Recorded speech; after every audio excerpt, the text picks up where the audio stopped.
Welcome to Guide Guru. We hope this video helps.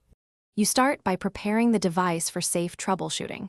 Charge to 50% or more and back up your important data so you don't lose anything. Next, identify the exact model and Android version because firmware and tools vary. This helps you download the right files. Once done, remove any SD card in case. If you can, enable developer options and USB debugging to allow ADB access. That gives you control for advanced repairs and faster diagnostics. You'll now focus on software fixes that resolve most problems. First, boot into safe mode to check whether a third-party app is the culprit.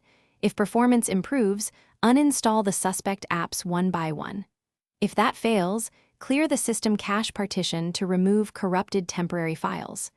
Make sure to try a factory reset only after backups are secure. For persistent firmware faults, reflash stock firmware with the official tool, or use ADB and fastboot with the correct ROM file. Finish by checking hardware. Test multiple chargers and cables, clean the charging port, and look for battery swelling, which is a safety issue.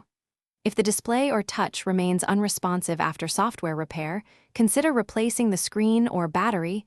Only proceed if you confirmed software is not the problem. Make sure to document symptoms, steps taken, and error messages. If the tablet still fails, contact authorized repair or warranty service and provide your notes so technicians can resolve it faster.